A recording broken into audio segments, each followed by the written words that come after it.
Ça fait plus de 10 ans que je suis dans les paris sportifs et je vois toujours autant de parieurs se faire avoir. Perso, j'ai envie que ça s'arrête, donc aujourd'hui, je vais te partager mon top 5 des plus grosses arnaques dans les paris sportifs. Normalement, si tu suis tout ce que je te dis dans cette vidéo, t'es plus jamais censé te faire avoir. Avant de démarrer, oublie pas que tu as accès à un coaching vidéo totalement offert, le lien est dans la description et dans le premier commentaire épinglé de cette vidéo.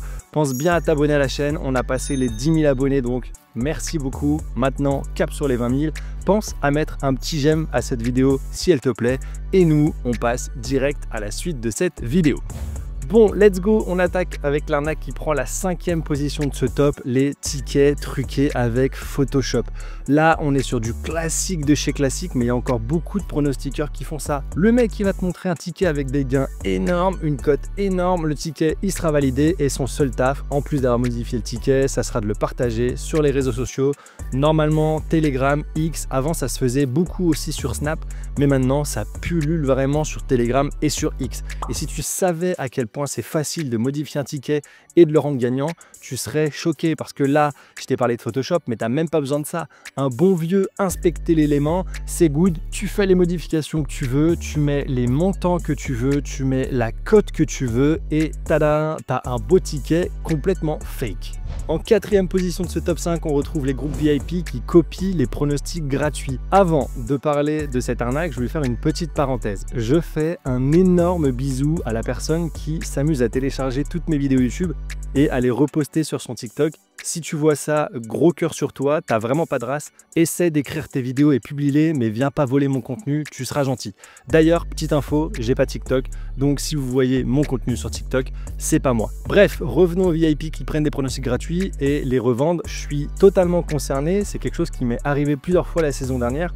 Il y a plusieurs personnes du Telegram qui m'ont fait remonter ça. En gros, il y a quelques personnes qui se sont amusés à reprendre les pronostics gratuits que je partageais et à les revendre dans des VIP sur Telegram. En plus d'être complètement débile, il faut vraiment avoir aucune éthique et encore, je reste un peu poli, mais en gros, là où ça va être compliqué pour toi en tant que parieur, c'est que tu sais pas forcément d'où viennent les pronostics que le mec envoie. Tout le monde me connaît pas, ce qui est normal, donc si on prend mes pronostics ou ceux de quelqu'un d'autre, bah toi, tu vas pas pouvoir deviner à qui ils sont. Comme souvent, avant de suivre quelqu'un, c'est quelque chose que je te conseille, pense toujours à la phase d'observation, ça te permettra de voir si tu trouves quelque chose d'un peu louche. À la 3e place, je mets tout ce qui est bot, algorithme, etc. Là, on est en plein dans l'air du temps, les algos, les bots, tu l'as compris, tout ce qui est automatisé, ça fonctionne pas mal et t'en as qui s'en servent à fond. Déjà, le premier point, c'est que algorithme ou bot, ça veut pas dire réussite. Loin de là, c'est pas parce que quelqu'un te présente un algo qui sera rentable. Je sais que c'est assez facile de penser ça, vu que c'est un algo, il n'a pas d'émotion, il connaît aucune erreur, mais ça, c'est une croyance qui rassure. Et quand tu es du côté du parieur, tu découvres ça avec plein d'étoiles dans les yeux, mais au final, tu chutes de 15 étages quand tu te rends compte que l'algo en question, il est éclaté. Actuellement, les seuls algos que je conseille, ce sont ceux d'Atafoot. J'ai fait une vidéo dans laquelle je te les présente, je te mets la petite fiche juste au-dessus, mais bref, algorithme, bot, fichier Excel, etc. On se méfie et on fonce pas tête baissée en pensant que c'est une méthode miracle. En 2e position, on va retrouver les matchs truqués et les scores exacts. 10 ans que je suis dans les paris sportifs et je crois que ça fait partie des arnaques les plus tenaces. J'ai l'impression qu'il y en a toujours autant. Alors, avant de continuer, petit disclaimer, il y a des matchs truqués, ça existe dans certains championnats un peu exotiques, dans des ligues un peu reculées, et ce qu'il faut savoir, c'est que c'est pas facile de les trouver. Mais l'arnaque, elle est pas là. Elle va commencer à partir du moment où on va te contacter pour te proposer un match truqué qui joue ce soir à 20 h en 3e division colombienne, le tout pour la modique somme de 50 €. Généralement, ça se passe sur Instagram, le mec a que des tickets validés où tu vois carrément des combinés de scores exacts avec des gains de fou furieux, genre 25 000 € quasi tous les jours. Quand tu es débutant, tu vois pas forcément la douille parce que tu es un peu naïf et puis tu te dis que si ça passe, toi, si tu poses ne serait-ce que 20 balles, tu peux gagner 40 fois plus, c'est grave rentable, sauf qu'il n'y a rien de rentable là-dedans.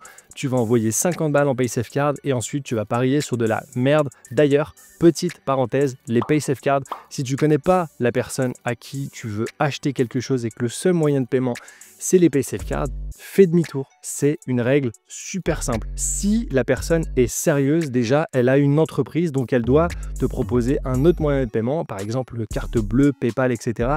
Et aussi, une personne sérieuse, elle doit te présenter des conditions générales de vente, des mentions légales, etc.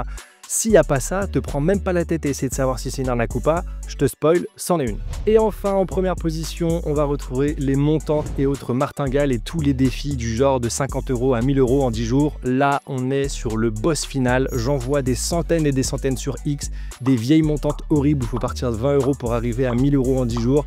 En fait, c'est juste une martingale déguisée. Généralement, on dit que si tu perds, c'est pas grave parce que avec ce fabuleux système de montantes, eh ben, tu repars à zéro, mais pas vraiment parce que si tu doubles ta mise, tu récupères tes gains. Bref, tu l'as compris, c'est une énorme fumisterie. Te prends pas la tête avec les montantes, les martingales. C'est juste un moyen de te prendre ton argent plus rapidement. Et au passage, c'est un moyen pour qu'il arrive encore plus vite dans la poche de ceux qui proposent des montantes parce que généralement, tu as une belle petite affiliation qui est posée pas loin où les mecs, ils ont des deals et où ils récupèrent tes pertes. Tu l'as compris, c'est du win-win, sauf que c'est eux qui win et c'est toi qui perds. Bref, voilà pour ce top 5. Globalement, comme je t'ai dit en début de vidéo, si tu as conscience que ces trucs-là existent et que certaines personnes sont là uniquement pour ton argent, tu éviteras plein de situations dont tu te passerais volontiers. J'espère que cette vidéo t'a plu. Si c'est le cas, pouce bleu, n'hésite pas à la partager à tes potes qui plongent dans toutes les arnaques qui existent. Abonne-toi et moi, je te dis à très vite pour la prochaine vidéo. Ciao!